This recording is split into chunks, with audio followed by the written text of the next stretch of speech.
Yes, obi yakola kugenda mu interview n'abagamba nti Zakayo ye gundi. Yandikirese ne kikola ki ne kibaawo ekityo. Akati bwe tuleeta ne yayimbyani Matayo. That one is very stupid. Alan Hendricks. Gwe gwamumanyi. Mutabani wa Bebecool. Oyo yaleese busiru kubanga ekyesooka kye yakoze kiri criminal. Ekitegeera. Yafunye vibe nti Zakayo eri Matayo. Eno society gye tulimu si abajamaika. Kisooka n'ekirala yaluyimbye bubi. Oluyimba bw'oba oyimba oluyimba olulungi, bw'oba odda mu luyimba olulungi, luddemu bulungi nnyo. Tosobola kwonoona luyimba lwa muno okukikola bwe lutyo. But I think when tuli mu battle ya mwana alwanirako taata. Eno si battle. Eno si battle. Ekitegeera. Kuba mwana ya insistinze ku njaga taata gyagamba Saha. Mwana ya insistinze ku njaga naye kakati bwe bibe biragalalagala omwana naye asiba wano kujja mu session ne Fan Factory wano tumulengera nga naye akutte ki ecupa ya walagi. Omuntu anywa walagi tosobola kunenya wanjaga. Alebe bo waliko kibuli amuyirawo mu mubiri munnange jadda. Wazibu. Program ene kutusibwako Ziwa and Sons suppliers webikozesebwa mu kisenge ng'ofuula ekisenge kye ekyenjawulo kirabike bulungi gula amasooka amalungi bed cover duvet mosquito nets towel ne kalonda yenna agwa mu kkoero basangibwa ku Mukwana Arcade n'ennamba y'essimu weeri wansi awo. Ayagala okusala weight omugejjo okufuna 6 packs okukuma omubiri gwo nga guli fit n'okuguzimba noonya omwami Roy Mubiru ku YouTube olabe videos ez'enjawulo ng'asomesa era ng'abuulira abantu engeri gye mulina okuba mukuumamu emibiri gyammwe n'emmere gye mulina okubeera nga mulya. Subscribe tera munonye ne ku namba y'essimu awo ayongera okubeera nga akubuulira ky'olina okuba ng'okola. Sozo Properties agula ebintu ebikozeko eby'omunju restaurants gym saloon nga bikyali mu mbeera nnungi. Genda ekireka Kamuli Road oba mukubireko ku namba y'essimu gy'olabaawo. Arapex Tire Adhesive and Grout eri ayagala okusiba tayo ze zinywere mu ddiiro ku lubalaza mu kisenge oba mu kinaabiro oli wa ddwaliro oli wa arcade oba ekifo kyonna ky'oyagalamu obugumu obw'enjawulo olw'ekirungo ekiteekebwamu. Amwetaaze genda mu hardware ekuliraanye Sidin Tile Center ku Salama Road kossa n'ennamba z'essimu nga wooziraba wansi awo ku screen yo. Bakubireko tojja kwejjusa. Mariam Massa mukyala muyimbi mukyala muzadde afaayo nnyo eri abaana alina music mulungi ate abuulirira. Genda ku YouTube channel ye Mariam Massa obeere nga tofuna obuyimba bwe obw'enjawulo n'obubaka obubulimu.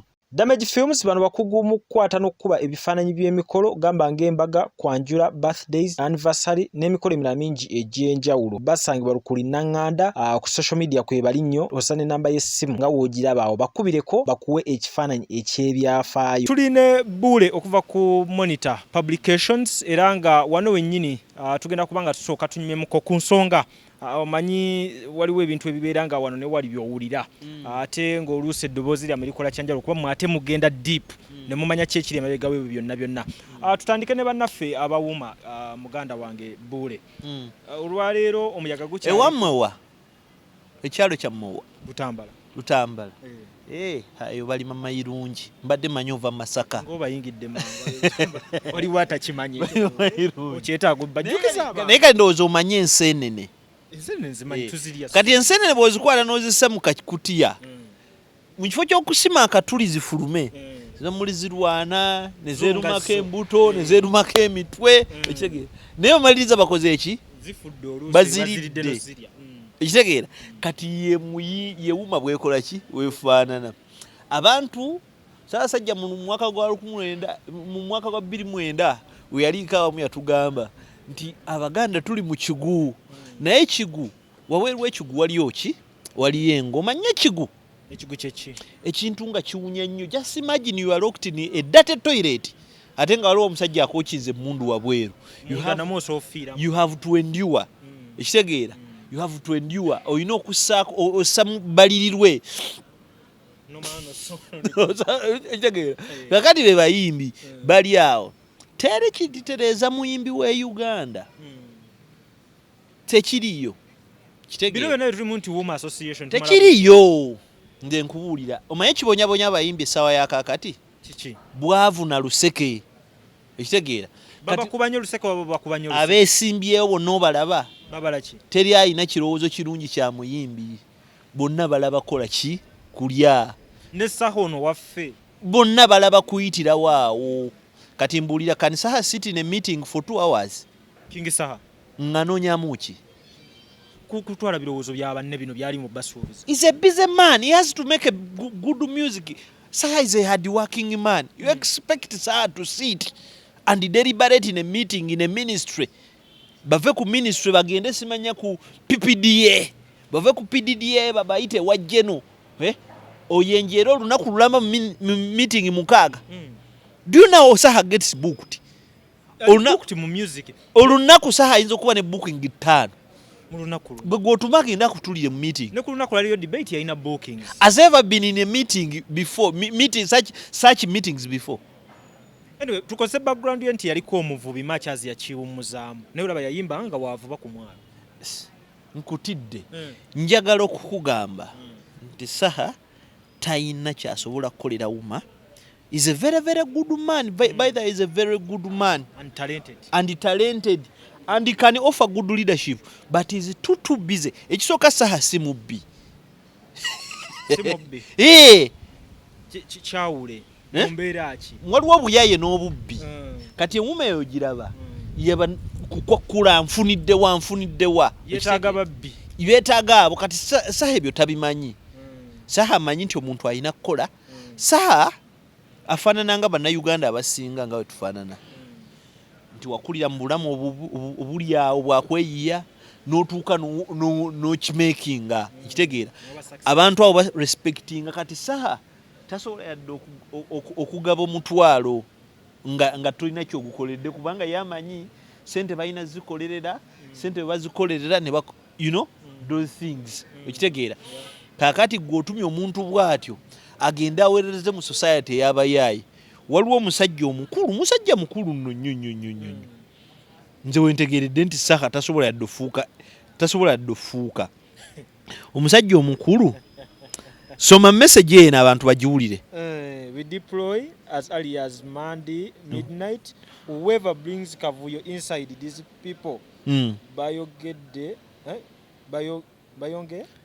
Bayogedde kati mugenda kukakasa ekigendererwa kyennyini.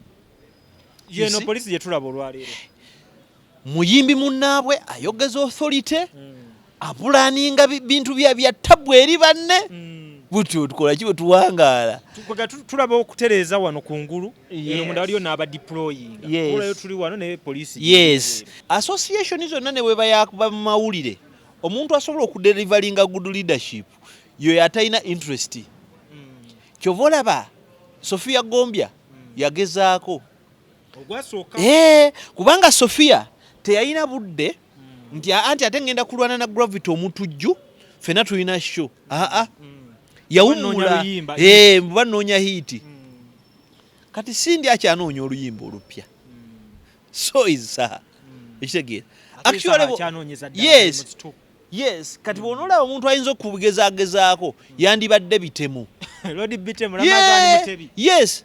Banga Ramadhani abantu balina omwamu wadde budde mu lookaano. Anti kakati Ramadhani alina obudde obutula mu meeting. Nete lya wadde budde. Alina obudde obugenda busabiriza. Ne kakati Saha bw'onoogenda ewa jjeno osabe sente z'abayimbi. Abaana b'ekisinde bagamba atono yatuvuddemu. Balyoke bavume gwe ofiirwe audience yo. Nebachoza bamwadde trust ya amaanyi. Kubanda ba ku street wonna buli omu agamba Saha. Anti kati street teronda. Street ekola kiri babbugumu just. Street bugumu eno vibe. Saha kye yakola yaddira akalulu n'akasula mu vibe n'akassa ku Facebook. Tibalonda. Kubanga okuva e Dubai bamukimye mu bitiibwa. Tani ali e Dubai alonda.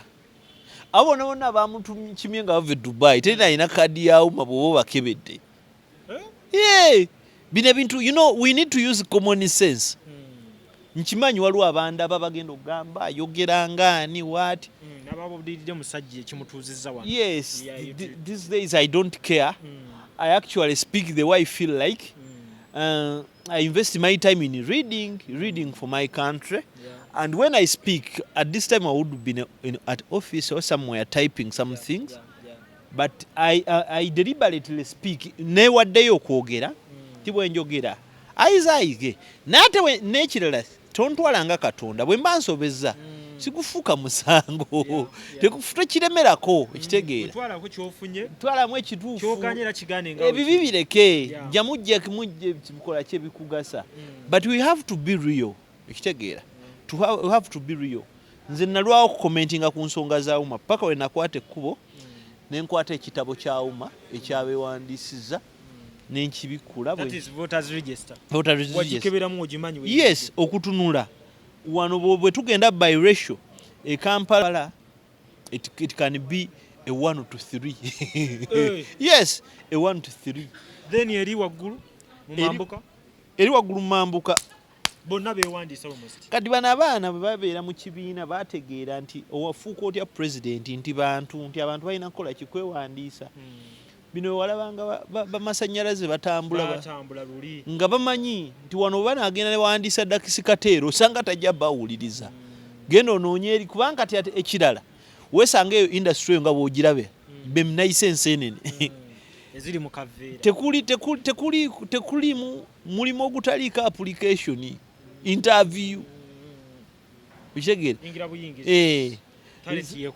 waliwo muyimba muyitayo limani basudde muyita nabbi ayina akayimba keyayimba bakayita nsaasiramu abalabi mulaba bulabi muli ero omuntu najayimba naye muntu tebiri mu interview nomuyimbi Walukagga Matthias yatugamba bino bitali mu interview kati bwotuuka engulu osanga troop manyi kye bayita troop ekitegeera ekibiina troop nti bano bakadodi kati nasitula engoma mu kadodi ako memba wa Uma jukira kadi tebagabeemu bonna babawa kitegeera so mumbeera nogula bakifevalingaani sindi abaddemu incumbent kimufevalinga mu buli ngeri singa akalulu kabaawo Buule okalaba gwe mubibi olaba kagwa waani akalulu sindi ajja kawangula ne masannyalaze balina Kateero nga bwogiraba sindi masannyalaze ne Yusuf yani Hanson bali luno beteekateeka ne bamanya kyekisobola era bo ne babala ekintu kyabwe buli kintu ekijja bali mu kwebalira kati kiki kye balina okukola nze singa mbadde Saha n'abawagira Saha mbadde ngenda ku bench kudda ku drawing board otiaho okole ki musooke nkwate Uma newandiise nfuuke member obulwedde mwebali meeting ezituula tubanyigirize bakole ze tuyita AGM zezitya annual general meeting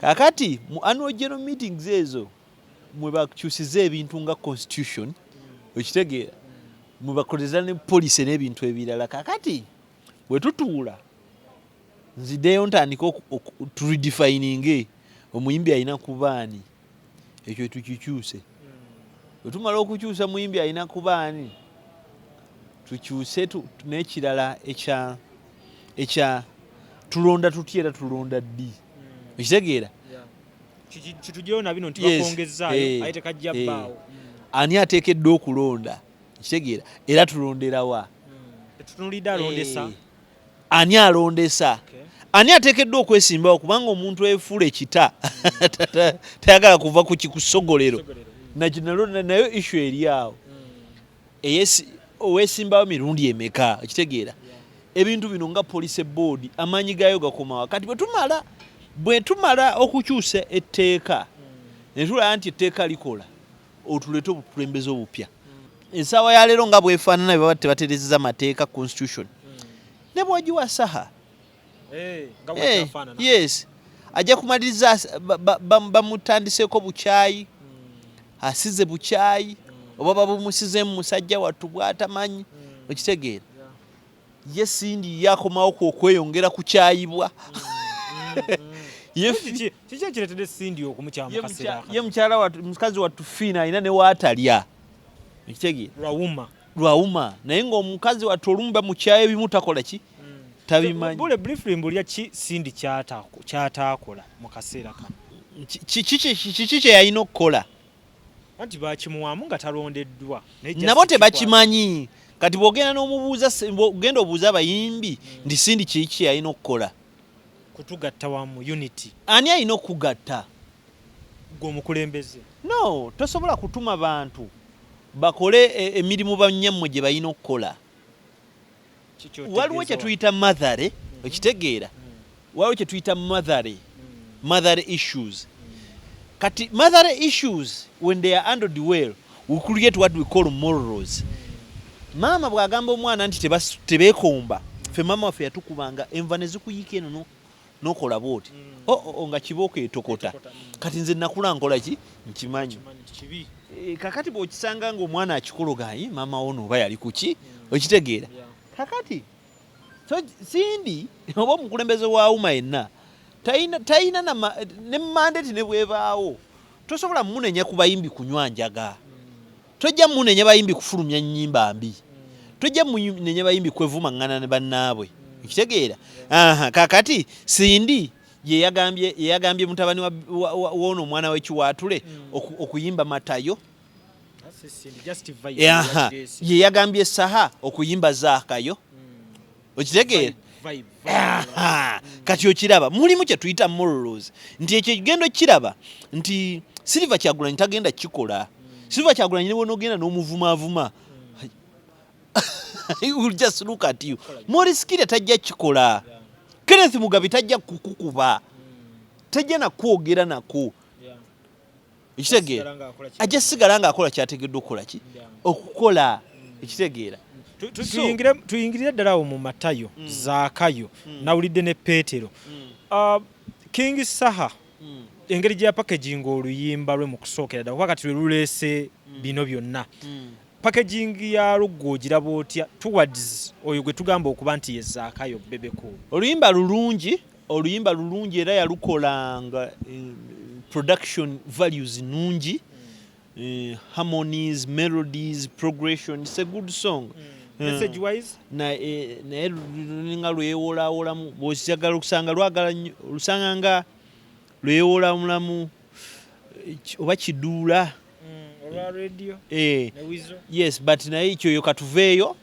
naye kikulu ekisooka nti luyimba baalukola bulungi mbeera kuba ye sandirulambidde okitegeera okulambira nti kwe kugamba nti oluyimba nduyimbye kuki nduyimbye ku gundi okitegeera nti ne bannaffe abaasooka ennyimba za diisi nga basudde yayimba ku nnyimba za diisi bwe zityo waliwo oluyimba bayita abankuseere waliwo abalala bayimba oluyimba bayita kazimba mu lumuli okitegeera tebaateekangako mannya g'abantu mwemwe mwabiwulira eno ng'eno nti oba yabadde ayimba ku ono oba yabadde ayimba ku ono kati the issue is nti ye science obi gye yakola kugenda mu interview n'abagamba nti Zakayo ye gundi yandikirese nekikola ki nekibaawo ekityo akati bwe tuleeta neyayimbyani Matayo that one is very stupid gwe gwamumanyi oyo yaleese busiru kubanga ekyesooka kye yakoze kiri criminal ekitegeera yafunye vibe nti Zakayo eri eno society gye tulimu si abajamaika bayimba kwaito okitegeera kati kwaito oyo ow'abajamaika ye bw'aba ye kyakola nti bw'ofuna vibe ng'oli ayimbye simizima n'agira bw'ati ng'ogenda ng'olaba gundi producer ng'omugamba ekiguma kimpemu nange nkole ki nkituulemu okitegeera naye balina ne values n'amateeka nti ojja kituulamu naye ejja kugamba kituulemu but this your song will not be published or distributed kubanga twaluguzizza ki omulala kakati oyo mwana kyali mu kukola that is indiscipline first of all is indiscipline is infringing on someone's copyright okitegeera omuntu bw'aba bw'oyeeya oba olina obwannannyini obwenkomeredde ku kiyiiye kyo era etteeka likukuuma kati ono yakutte baseline melodies harmonies progression ebintu byonna n'azannyira ku luyimba lwa munne ate n'aluteeka mu mikutu ki egidistributinga music ekisooka that is a crime and for me for those who know me I don't democratize stupidity and I don't praise crime nkitegeera obumenyi bw'amateeka okuba weebuli kyeyo yakoze ki yakoze ensobi Matayo mu mmotoka yo yonna gy'owangalira tekayivuga kisooka n'ekirala yaluyimbye bubi oluyimba bw'oba oyimba oluyimba olulungi bw'oba odda mu luyimba olulungi luddemu bulungi nnyo ekitegeera nti yabadde yakuddamu luyimba lunyume yabadde yatuusa wuliriza waliwo omukyala bamuyita Whitney Houston. Whitney Houston yaddamu oluyimba baluyita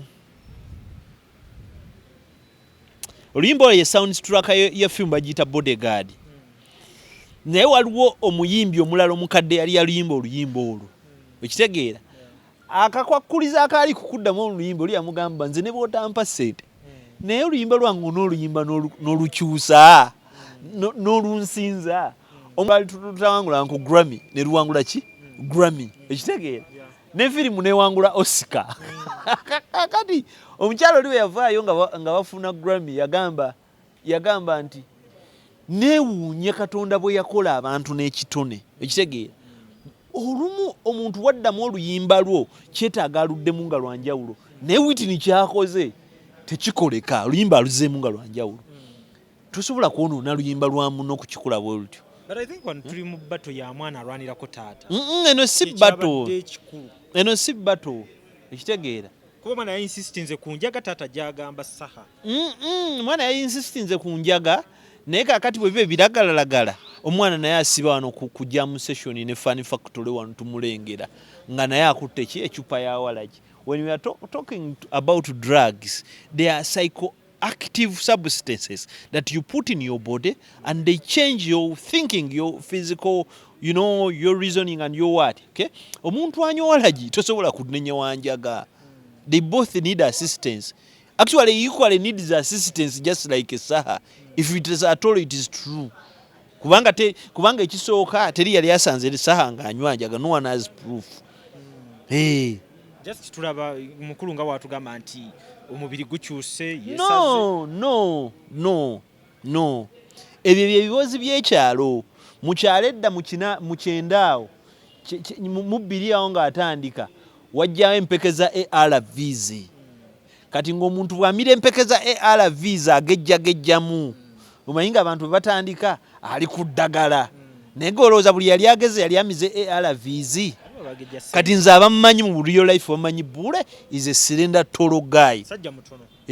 Naye kakati ondabako amatama. Kati olondi ku ttaso. Okitegeera? You can't make assumptions. You must reason with proof. Okay? Ate n'ekirala oyo omwana Saha lwana akeera n'asiba omuntu. Bajja twala omuntu ekitale bamusiyagireyo. Kubanga omusajja ajja kukeera enkya omugaye nti anywa enjaga atuuke mu baalo yabo mu bantu be bajje bakwate ekitegeera things regarding image tarnishing someone's image bakukwate sekito bakutwala ekitalya ofuke muddugavu nga keizi mu lunaku lumu. Naye olowooza music teyeetaagamu embeera eno oza Alan yono talina kyeyayongeddemu kotra nti hype bugumu naye yennyini kati ekintu kyenduza kyalinyere bwe mubeera mu katale bwe mubeera mu masaŋŋanzira ne wabaawo ekisajja ekyeyambula buli omu agenda alabe naye kye kiba kikoze kiba kituufu. Kye kiba kikoze kiba kituufu. Message eri Alan eyinza kuba etya ng'ogipakeginze bulungi. Si wa kika kyange nze neddira mamba ate n'ekirala oyo okyali mwana bazadde be ensonga agikwasaganye ne bazadde be ekitegeera atali mulekwa navaayo n'agamba taata tebajja muyingira kanaye kanyingira omuntu oli bw'aba waateeseteese omwana we n'ensi ejja mulamula bwetyo omanye mu mawulire ate tulina kana I'm not here to judge. I'm not even judging Alan. Ayina ensonga ze ye yamanyi nze nyina kubulira abantu kituufu era ekyo vola abantu mbagambye nti kino kyakola muno mu mutima bwe guti kino bakola bino ekiti. I just throw cards open, let someone pick. Ekyo kyekiri awo. Matayo versus Zakayo. Kakale ne wajjawo kirerese yalese Petero. Nati kugambye ye vibe ya music eyo. Si bwe bityo bwe bikola. Waliwo muyimba muyita Adele. Adele yakola mu myezi egiyise yafulumya albamu ye empya akayimba ke yasosoka okufulumya bakayita Is On Me. Mu ssaawa 3 akayimba kalina milioni 16 za streams ku YouTube nga ku Apple Music kagenda milioni 6. Production oluyimba lumu lwakola sente ze yassa mu album mu just in one day. Mu lunaku lumu Adele tavumangako muntu ne Baure yamukyawa n'amulekawo omwana teyagenda nga akolima ekitegeera. If you are doing something for for musical line then it's okay. Naye kakati wano vibe ezo zijja bubi ekitegeera. Twalabako bakiwoko era netukyamuka and Ugandans move on easily. Ale bebo baliko buli amuyirawo mu mubiri munnange jadda wazibu kati kiwoko waliwo oli omwana bamuyitaani Denzo yafa jali waliwo yafaawo yali ani oyo musajja yafa n'ebyamutta tetwabitegeera kakati obulamu ng'obwo ebyo bintu tolwana ntalo zizo. That boy is so good to it can be changed. But omufollowinzeeko before bino music we obadde omuwuliza before music ye mubi asaana okuimprovingibwa Alan asaana okuimprovingibwa naye nga alina access to studio. Omanyize yes studio yentinda y'omu ku bantu abalina ogisoboka. Omanye ekintu ekisoboka nti music ye basobola okuimprovinga ekitegeera naye basobola okuimprovinga naye ne talent basobola ogigula. Njagala okugamba nti there is no artist in our times who was rejected like Kanye West. Kanye West bamurejectinga naye ali mwana waki yali Pepper Daddy weeyo najja nakola tulina Pepper Daddy waffe naye yali ali mu eddoboozi lyali mu kokkiriyako ne idea n'obugezi yali mugezi But right now Kanye West y'omu ku bayimbi kugamba erinnya lye ne kigambo sente bisobola okujja mu line y'emu ne music yennyini ekitegeera baba otunule kuviira ddala ku nnyimba ze nga Jesus Walks, All the Lights, Niggas in Paris ekitegeera nnyimba ntuufu. You understand?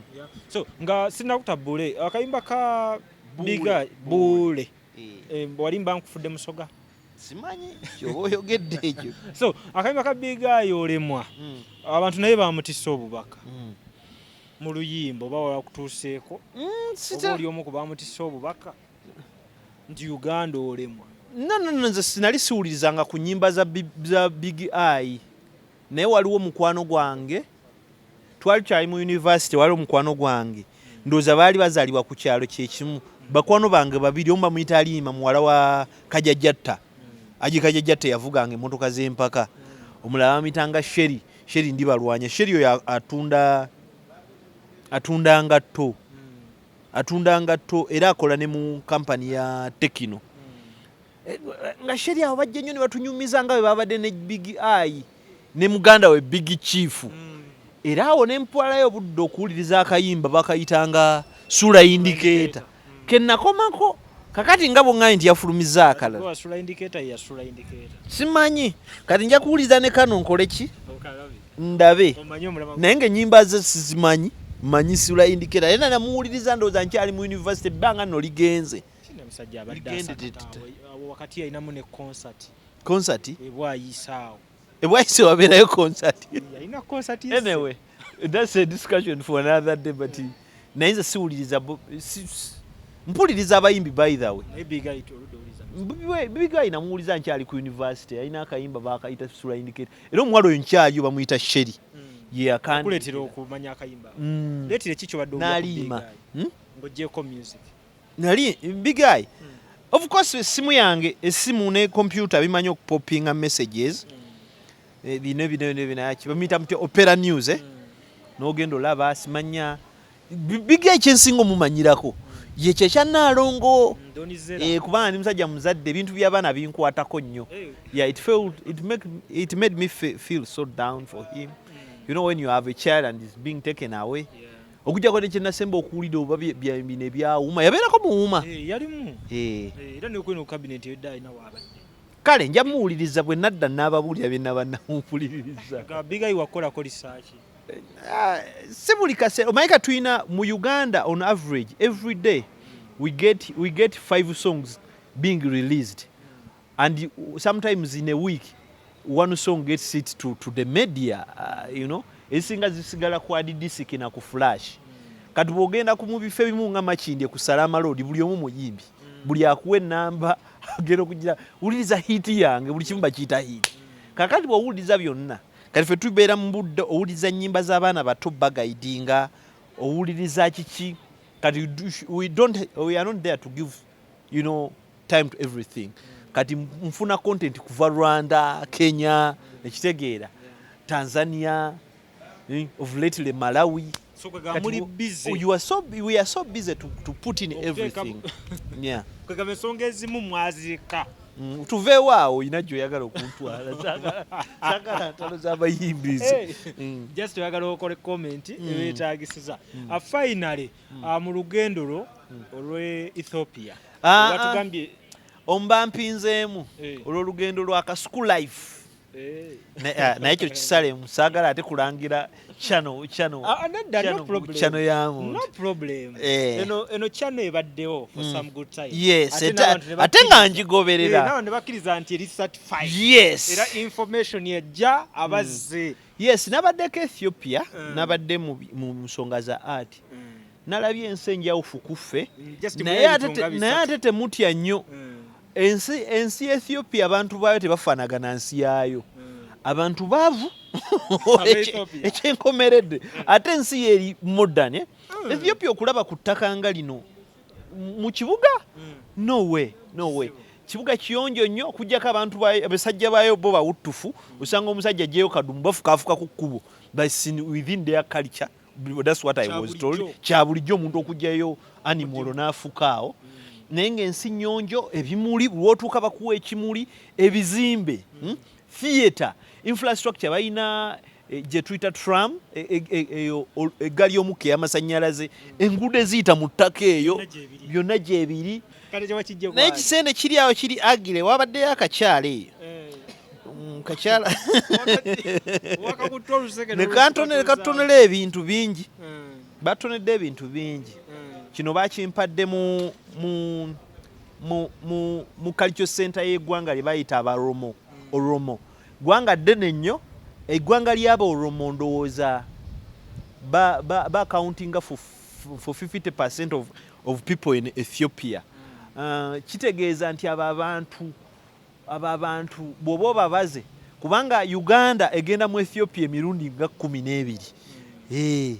Kati abantu bali bangi nnyo balinga Bannakenya ne bampa n'omuggo ne scarf. Omuggo ogwo bagwa abagwira be baagadde okujja ne bampa n'ekitiibwa kye bayita ekya Aba.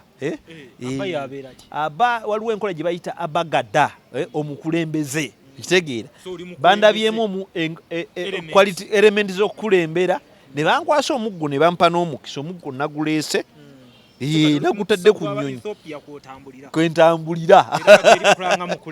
So bw'otunuulira bali abantu sirikako nnyabo bw'otunuulira bali abantu olabira ddala nti nno ffe tukyali wala balinamu enkokola eya federo nti yadde nga balina ebizibu byabwe by'obukulembeze naye ate beetwalira ebintu byabwe. Omuntu bw'aba akola oluguudo alukola ng'akolera regioni ye na ggwanga lye.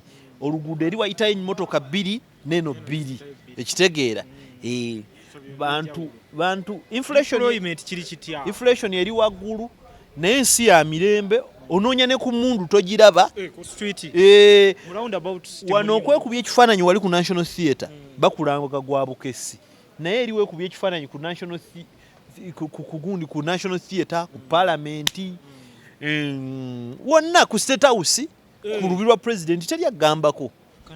Bantu baagala nnyo abantu naye akazungu yes yokka. bw'oba ogenzeeyo olina okumanya nti no baagala nnyo obuwangwa bwabwe era buli omu ayagala kyali bali divided internally nga bo ng'abantu ku layini y'amawanga era essaawa yonna kitokota naye obaleka bwe baba bakwebaza bakugamba amasekenale.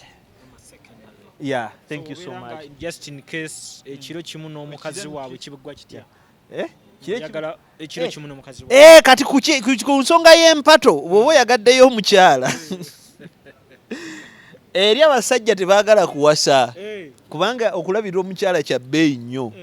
Kakati naye omwana yatugambye nzibu onsiima ne ngenda ne ngamba taata n'obudde tebukya ng'oleeta eccupa ya wisiki. Basajja basodokiti naye wisiki kyekyo okuba wali wisiki nga bayita LC eri kyaki terina kyekwata ku bufumbo LC nga kiwedde gwaligenge kinkumu kiruma tebafaayo bw'oli mugwira ate abaana babalagavu ne gw'osanga omwana omuwala nga talabanga na ku smartphone bw'aba yagirabako nga tagikwatangako. Kagamba bintu binyuma weebitu naye ate omwana twasanze muna Uganda eyo yakulembera kampani ya Coke mu marketing yatugambye nti no ensonga si ntuufu nti baana babusalasalamu ensonga ziri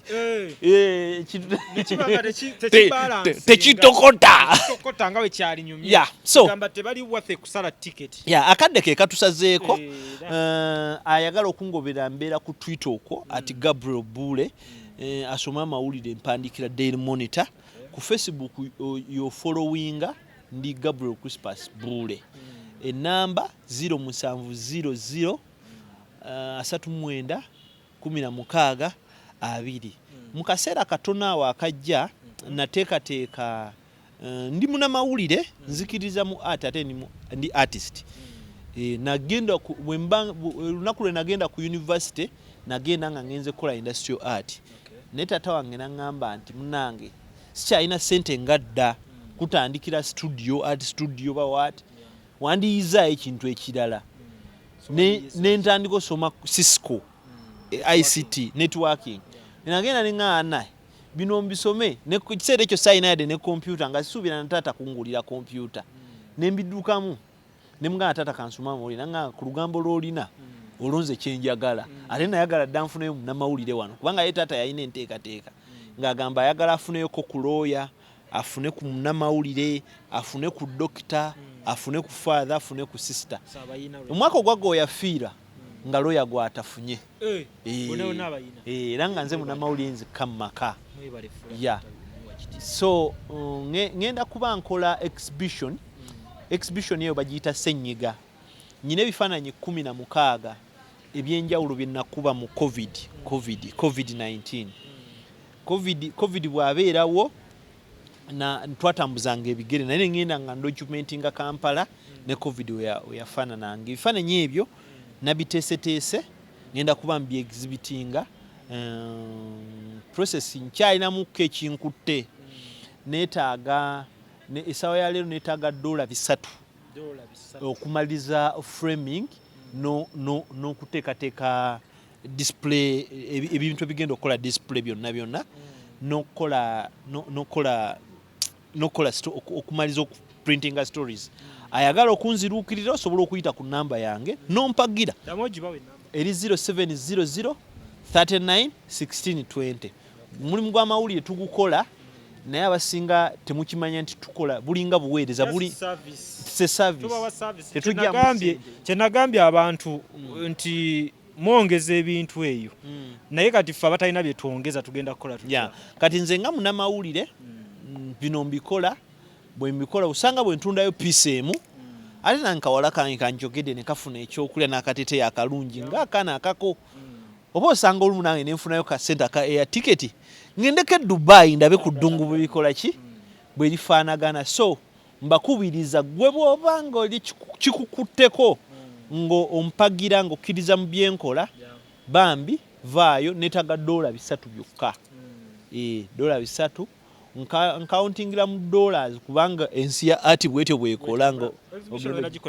ngenda gikolera ku Zensoni Art Space eya mwannyinazaawo na bunjo yeah Zensoni Art Space eri Kamwokya ku Kenneth Dale Lane yeah naku z'omwezi tujja kuba tuzigira ekikyasibye bye bintu ebimu ebitannaba kukola ki kugulwa yeah kubanga saagala ate kukola kifaananyi ng'oli olukikwata ate kintu ne kisiiwuuka print n'egira endabirwamu n'eyiika mu bbanga ttono ennyo mbeera nze bwe nkola ekintu nkola nga nkikoze thara Buule tweyanziza nnyo obudde bwo era wanaabirawo ensonga endala ezeetaagamu obwongo obw'enjawulo manyi tujja batukwatagana ekirala byenjogedde njogedde nga nze tebiri presentinga famire yange n'abantu bange kinumanye kintu ekisinga okuntabula ate gufuuse muze abantu ovaayo olina gye nagamba nti no muwala waali kino biki enkola eyo si nnungi nze yenkalejinga nnyo abantu obutabeera mu makyaki obutasaba kubanga olumu bw'osaba ennyo n'okusiruwala osiruwala nasisinkanako mu mukwano gwange nga pasita yamuguza sitiika sitiika ng'eriko ekifaananyi kya kyaki n'ekifaananyi kya pasita naye mugamba eyo sitiika bweteeka buteesi ku luggi egenda kukuuma teri accident teri kikijja kubba mmotoka yo myaka bufukunya ne mugamba anko teekaawo sente nzikutwaleko abantu abo tebakyaliyo bo ye bali bangi nnyo nnyo ate basinga obungi ne mugamba omanyi lwaki oli musiru nti pasita oyo omulaba nti alina abasirikale 6 ate ba SFC kati gwe yakuwadde sitiika ne mugamba kati eno emboodo oli etasobola kwekuuma ekuuma eggwe oli musiru. Amannya gange nze Nsuuga Mustafa nkola ne Alihira Holdings era ndowooza abantu abazze batukubira bagenda olaba nga yenze yennyini bwe balaba mu vidiyo ate nze gwe balabye ku site yaabwe. Biodigester kirabise nti kati abantu batandise okukkiriza nti gwe mulembe oguliko. Kituufu. Kuba okusookera ddala omunnayuganda yali amanyi nti yaabo bokka abayina enzigi enfunda kwa tuze twogerako nga ddala olabira ddala ennyumba eri wano naye nga tetulina kabuyonjo we tugiteeka. Ku mulundi guno apartments zino zirabika nga zirina space nnene nnyo nnyo nnyo naye era nabo basazeewo okukozesa nkola eno. Basazeewo okukozesa nkola eno lwa nsonga olw'ebirungi n'emisomo gye tuzze tukola ki tusomesa abantu. Tutundire ekinnya mulundi guno engeri gye mukikozeemu leero ndaba mwawudde mu bibiri so ate bulijjo tubaye tulaba nga ye batadde tanka eno wabbali kwe muteeka amayinja. Biodigester neeri entono kuba kati ndaba mwasemba otulambulako nga tukola entono ey'abantu 40 eno y'abantu 100 gye tuzze okukola olwaleero. So ekigikozesa nti nno oluusi twawudde lwa nsonga bantu 100 kitegeeza amazzi mangi. Oluusi ky'ovalaba nti omuntu oli ankubira ne mugamba ogenda giteeka ku nnyumba y'amaka, apartments, muzikiti, ekereziya. So oli wambuulira ki kwagenda ogiteeka nsobola determininga ne ngamba otuteekewo y'abantu 10 otuteekewo y'abantu 5 oba tuteekewo y'abantu 4. Sooka otulambuliye ku migaso nannyini nyumba zino gyagenda ofuna mu Biodigester eno gye mumukoledde. Kakati nannyini nnyumba eno yeesiimye nnyo lwa nsonga nti eno Biodigester era emigaso gyayo egigirimu gyagenda ofuna. Ekisooka tagenda keera olunaku agambe nti bannange septic yajjudde nti nno ajja aleeta ekimotoka ate kimuggyako ssente ng'olwedde yagizimba. So Biodigester tegenda keera ku makya nti ejjudde. So nalwekyo ogwo mugaso gwe gusinga kubanga eri gundi yaffe twagikolanga naye ate era still ng'ejja n'ekulya lwa nsonga nti ebeera etuuka n'ejjula so etuuka ng'esigala ekulya wadde nga ate wagiteekamu ssente yo nnyingi. Ekyokulala nti beauty ye egenda vaayo eya compound nti nno pavers zigenda kuva eri engulu yonna gye mulengera paka eno amazzi era gagenda draininga gano ag'enkuba nga gagenda mu kaala akali ebbali awo nti nno beauty y'olujja egenda vaayo bulungi nnyo. Newe manjagala simbawo muddo kisoboka. N'oba oyagala simbawo muddo ogwo kubanga kati singa owa kamera waffe akulaga nti nno system ogira nti eri wansi fuuti 2. Kweno level kwe tuyimiridde. Wansi fuuti nga 2. so omuddo kakube guyina emirandira gitya guba gujja mmera. Yes, bannange tetukolera bagagga bokka ate era tetusijja bayita baavu. Omuntu wa wansi omufuna mpola fenna gye tuggwa nange ndi mufuna mpola so sikolera bantu sina kika kye ngamba mbu nno nkolera baneeno wabula buli omu nga bwozze bwe tukola ki bwe tukwata. Kati Alihira Holdings Uganda Limited tusangibwa Kamoocha Prince Charles Drive plot 45. Kamoocha we wali offices zaffe. Tuyina namba z'amasimu esooka ya Airtel 07017669992 neya MTN 0789224230. Abasinga batumanyira mu biodigester kuba bwe tuvudde nnyo mu kamera naye nga baklanti baffe abapya n'abakadde bagenze bakitegeera nti no ne general construction yenna mwetuli.